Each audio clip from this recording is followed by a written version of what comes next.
Hi, everybody. I'm Blair Irwin, and I'm here with Gilly Zavosky, and we're going to talk to you about 10 conversations that we believe you really need to be having with your partner in order to keep the love growing and the relationship going strong. And Gilly and I are actually going to have a couples group coming up where we're going to explore these 10 themes really in depth. But for now, we're hoping to give you a really good, solid education that'll help support your relationship. So, starting with clearing the path, week 1. Yeah, so about this theme, I think the what we're talking about is unfinished business. And this is a Gestalt concept where we're taking it from Gestalt psychotherapy, and basically this is like what is unresolved personally and in relationship that we can attend, we can bring to the table. And those can be like small unfinished business, like something that I said that might have hurt you in the morning before leaving work, or some deep miss, some deep um, like rupture that happened in your relationship that needs to be addressed. So we're going to be working with that. And what we're aiming for here and what we want to invite you to aim for, and because sometimes people can say, oh, but why do I want to go through and rehash all these old things and put Hmm. all that uncomfortable stuff on the table? Partially is because what we're aiming for is relief. We're aiming for Right. the space that gets taken up by all those difficult things that don't get talked about and Hmm. don't get addressed. It's like if we can clear those things out and actually make more space and Right. create repair, then you have a better chance of feeling close to one another and feeling a sense of relief. Yes. So Clearing the when path. you go to talk with your partner about this, clear the path and aim for relief. Yeah? Awesome. All right. Next is the distance that maximizes the love. This is week 2. Yeah. So about this theme, I think what we're talking about is like how what is the proximity in relationship that will maximize the power of this couple, and that will really feel fundamentally good. I think we're going to discuss the individual characteristics within the relationship that for example, one of the partners can feel really okay with a lot of space, a lot of distance, and the other part might need a lot of proximity. So how do couples work out the distance that really maximizes the love in the relationship, and how we work when there are sort of like disputing needs, Mm-hmm. or when Mm-hmm. perhaps the two people feel too comfortable being Mm-hmm. far away, and then they miss something that is not comfortable for them to have. Yes, and this is, I'm super passionate about this topic in particular because I don't Hmm. actually understand why this isn't taught to everyone in schools, Mm. because we really need to understand this. We really need to understand ourselves and be taught, wow, when I get that close with you, I start to feel like my autonomy gets threatened. Mm. Or Exactly. when I get that far away from you, I start to feel like Hmm. our bond gets threatened and that I'm alone. And most couples don't necessarily have a dialogue for this. They can fight Right. about the circumstances of their lives sometimes, but what Hmm. I'm really inviting you to explore is have the conversations, like, what does it feel like in Yeah. you when I'm far away? What does it feel like when I'm closer? Hmm. What are your needs around that? And just to start to facilitate a conversation about Hmm. those things, that these are Excellent. things that couples can learn about one another. And Hmm. when they learn about these things with each other, and you really establish a sense of compassion, Hmm. and it Yeah. really helps the bond. Wonderful. So And that's what just we're, just one more thing yeah. about this theme is that like according to attachment theory, we have through the our early development, we sort of like solidify certain types, and within those types we end up needing more proximity or more distance. So Yes. we're also going to examine like which which what within your personality is determining that distance need or that closeness, and how do you figure that out and attend to that proximity. Mm-hmm. Yeah, deeply understanding Yeah. yourself and your partner. Right. Yeah. The anatomy of trust. This is week 3. So maybe I'll just share that. Good. Yeah. The anatomy of trust. So this is, do y'all know Brene Brown? Brene Brown is this amazing researcher. She does all sorts of wonderful things, and she really broke this down for me in a way that made a lot of sense. And so one of the reasons why I'm attracted to this topic is because in my couples work, couples counseling, I hear so many couples talk about trust. They talk about they want to feel trusted. I want you to trust me. I want to trust you more. And then when I go to talk to them about what actually is trust, they don't know. They can't put their finger on it. So what we're going to do is actually teach the 7 components of trust. And my encouragement for you watching this is have conversations with your partner about, ask them, where do they feel trust for you? What has them trust you? What breaks their trust? And these can be big things, of course, like the kinds of betrayals you might imagine. But these are also little things. I mean, I know that I've had couples say things like, well, when you leave your dishes in the sink, I trust you less. Or when you, and then when you explore that, there's actually a deeper reasoning behind that. But, so this is an opportunity to really explore all the layers of trust. Yes. Yeah, so I think, basically what you're saying is like figure out what is trust, and how do you potentiate that sense of trust in your relationship. Yeah, Yeah, it's a big one. good. Yeah. The role of thirds and where is your attention? Week 4. Yeah, I'm very passionate about that theme. I discovered recently through studying attachment theory, and also working in my relationship and with couples, that there is something about the dyad that when there is a third element that competes, so that's sort of like that sort of priority that the couple that the couplehood needs to have, there is a sense of disruption. So it's, I think, the role of third is to think about what is competing with your relationship: children, work, perhaps substance use, an addiction of some kind, and how maybe a friend, maybe a hobby, something that perhaps people don't realize, but might be really disrupting the full potential of partnership. Yeah, and every relationship requires a different amount of attention from the people who are in it. Some couples do great with not a lot of attention paid to the relationship itself, and then with other couples, it's just their truth that they need a lot more attention, either for an individual or on the relationship itself. And so the aim here is to facilitate conversations with your partner about what external things might actually threaten the bond, and is there a sense that the attention that you're giving to something else that's outside the relationship would do better, that the relationship would feel more empowered, more fertile, if that attention were put into the relationship rather than leaking out here towards something outside the relationship. Right. And it doesn't mean don't have kids or don't have pets or don't have friends, but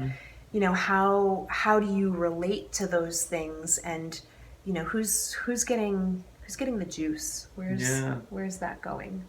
And also I think that's such an interesting theme, because I think there is something that can be unlocked in the relationship that will inform your relationship with all these other things, work, children, other friends. So if there is something that we can do in our relationship that sort of like really like unleashes our couple's power, all those things that sort of like revolve around the relationship will be positively influenced. Yes. Right?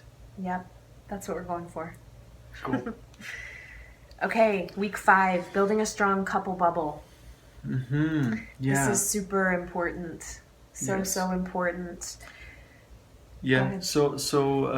Again, like we're heavily informed here by attachment theory, and one of the concepts that we're going to be working with is like how do you create almost like a force field in your relationship where you are protecting from threats from the outside world, and you sort of like you how to transform your relationship in a real refuge, right? And what are the components that create this safe, protected, solid bond? Yes, and I'd encourage you to start talking with your partner about what has them feel secure with you and in the relationship, and what has them feel insecure. So many fights are not actually about the content that you're fighting about, but they're about how you fight. And so some of that actually has to do with, well, when you say this in an argument, I feel insecure. Right. And do you threaten the bond? When the emotional trigger gets so intense, or when the arguing gets so intense, do you threaten leaving the relationship? And so there's a lot to get addressed here in terms of what are the elements of what creates a couple bubble that's strong enough to really withstand the intensity that life might hand you through financial difficulty, through children, through all the life events that can go on. And so this one, I feel like this one can really serve. Yeah. And then after that, being skillful with needs and desires, week 6. Yeah. So one of the things that we'll really pay attention in this group, and perhaps you can start thinking about that, is like, how do I access what I really need in relationship? How I become aware of that, if that is not aware for you. A lot of the times we're in this relationship and we don't even know exactly what we want.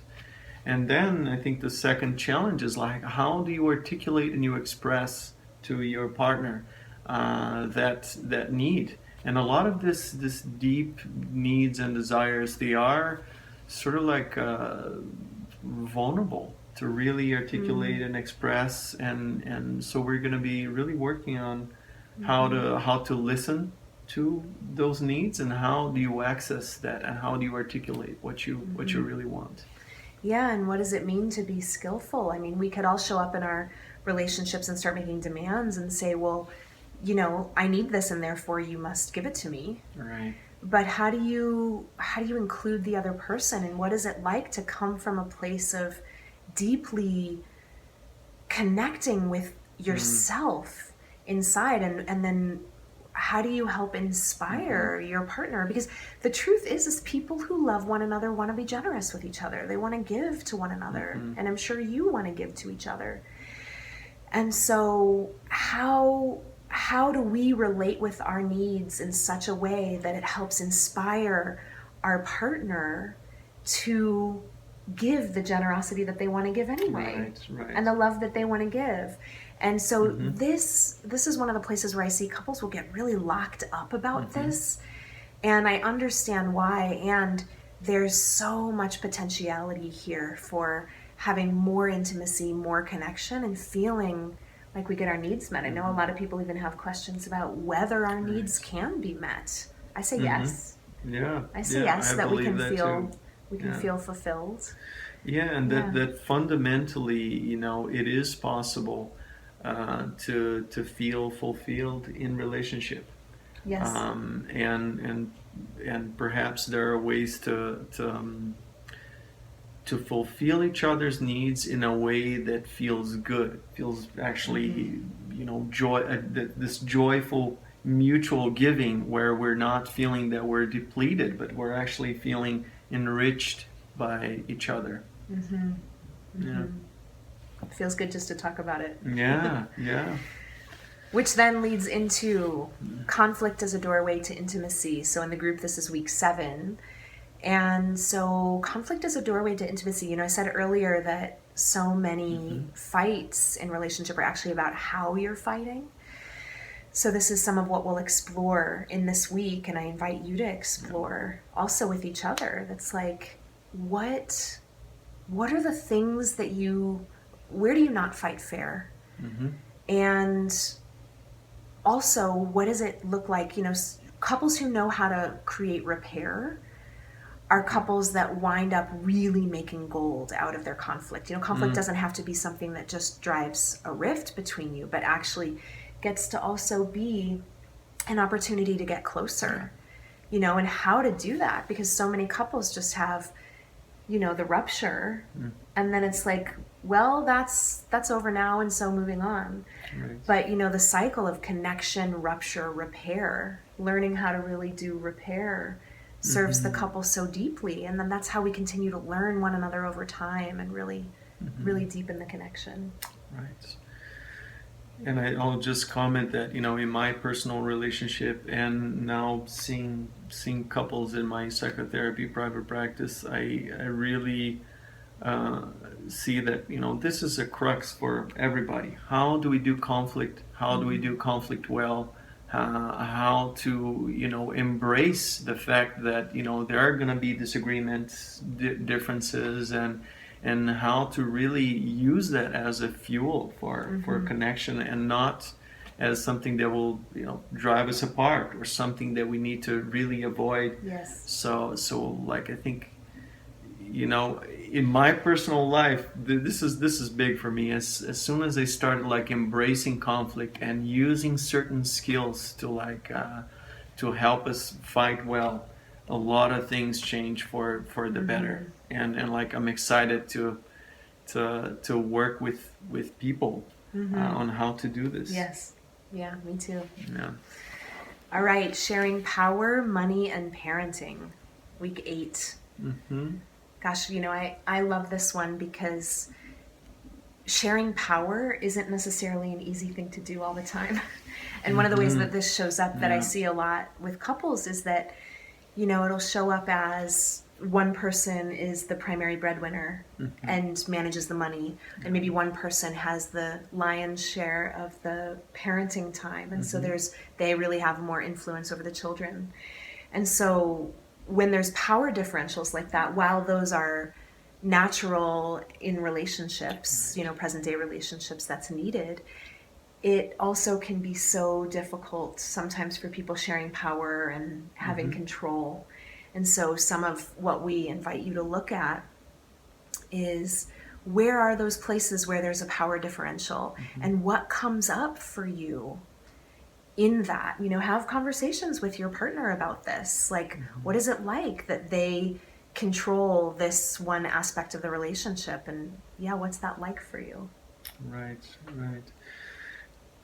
I also want to add to the fact that, you know, my belief and my experience is that, you know, we want to be powerful in relationship, and we want to feel that our partner is honoring the full potential of who we are, and, you know, perhaps there is a way in which we can be in relationship and have different qualities of power. Our power will manifest differently, but we can feel that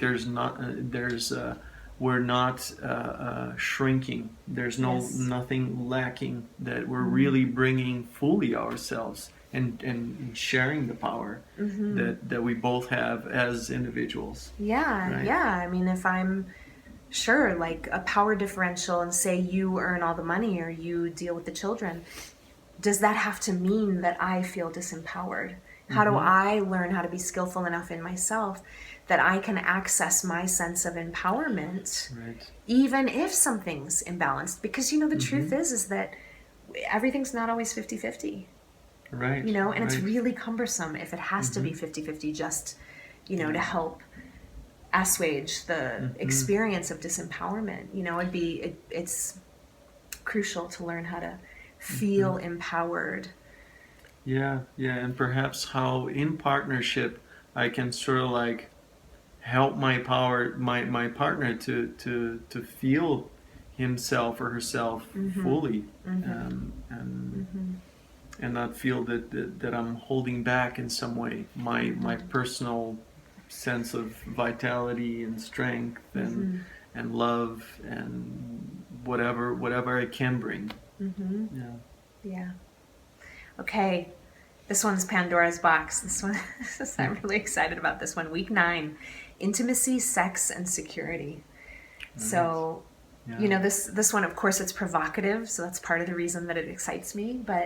But also the reason why it excites me and then I invite you to participate in these conversations is because you may be familiar with this, is that a lot of times women go and speak with women about sex and men go and speak with men about sex, but when's the last time that your partnership, your couple, sat down with another couple and vulnerably spoke about the realities of what intimacy is like for you? And the reason why this is so important is that I've found through my work with couples is that the dynamics that need to get addressed, the issues that you don't even know are an issue in your relationship, the vestiges of old conflict, all of it shows up in intimacy. So if we're actually willing to come face to face and look, it's it's like opening Pandora's box and being able to see all kinds of things that have been impacting the bond and really have been unconscious in the relationship. And so through doing that, could just make so many strides towards getting closer and clearing out what's harming the bond. How would it be to bring this what is really private, what is really intimate, to a group of couples, and how would it be to share some of that? How powerful that could be, how revealing and surprising and outrageous and enriching that experience could be. I think that's what we're aiming here in this group. And really I wish I had discovered a group like that, for my relationship probably many years ago. I think I would have benefit in many situations in my life to really feel that we were doing couplehood in community. So and just I want to say a word about this because I it's my sense that this might be the theme that people get a little bit scared of. Right. And I just want to name that Gili and I, both of us, have been doing work like this for over 10 years, and it's our sincere aim, and we're going to use all of our skill that we know how to do to help really create a safe environment. And nobody has to share anything that they don't want to share, but that this is an opportunity to really come together and explore and be as brave as you feel like you can be, and get closer with these other couples. And if you're watching this at home, this might even be an edge just to imagine having these conversations with your partner, to really put it on the table and really not just talk about what was good or what didn't work or what you like or ask for what you want, but actually what's the emotional tone, what's the quality of the intimacy, and where do you feel left or dropped, and where do you want more? Those kinds of conversations can be so powerful. Thank you. Yeah, so last but not least, this one's very exciting. Right. Love is a spiritual path, exploring your unique offerings. So this is our last week together and our wrapping up. Yeah. I think this theme talks about how relationship can be a pathway to the fullness of a human potential. So spirituality used in a sense of unlocking the unimaginable possibilities of what it is to be a life and existing. So the fullness of human life, really. That's kind of like, might be sort of like ambitious to talk about, but I think we believe that there is a way that in relationship we can open a door to connect to our fullest potential. That's what we're talking about here. Yeah. How do you use your relationship to unlock this fullness, this possibility of wholeness in your life together? Yeah, and one of the things that I fully believe, I know both of us believe, is that when you got together in your partnership, something that had never before been seen got created. Mm-hmm. The idea here is that your bond has a unique offering to the world. And that might be the world on a big scale, and it might be the world on a small scale, like just your family or just each other. And so what this is really about is that I know many couples that I've talked with about this, that they don't have any idea of their beauty and their brilliance. They don't have any idea of the essence of the third thing. You know, it's like there's you and there's me, and the beauty that we are in the world and our purpose. But then what about the relationship itself? What is it in service to? And so after going through, 10 weeks of experience together, the other couples in the group, as well as the two of us, are going to be prepared to offer so much reflection and celebration about the unique flavor that each of these couples brings, and that's really important, because when the going gets tough in relationship, the essence of what it is, the gift of the relationship, can be like a guiding light, and that can be so powerful. Right. And I feel really excited for our people to get that. And for those of you who are just watching this video, start to journal about this and maybe even have conversations, because you can get there. It's like what's shows up in you that wasn't there before you partnered with this person. What does the partnership create that wasn't there before? Yes, wonderful. And I also want to mention that this group is about restoring what is sacred in relationship. I think many traditions point out to the sacredness of couplehood. But here we're really going to be looking at the nitty-gritties of what it is to make your relationship, or realize the sacredness of your relationship. Yes, indeed. And it is our heartfelt invitation, if you're someone who's local to Boulder, to learn more about this group and come sit with us and talk with us and see if it's a good fit for you. And we'll put some information on the screen about where you can find more info. And whether you come to the group or not, I sincerely, take these tools, take this information, and put it to good use in your relationship. And love well. Thank you. Thank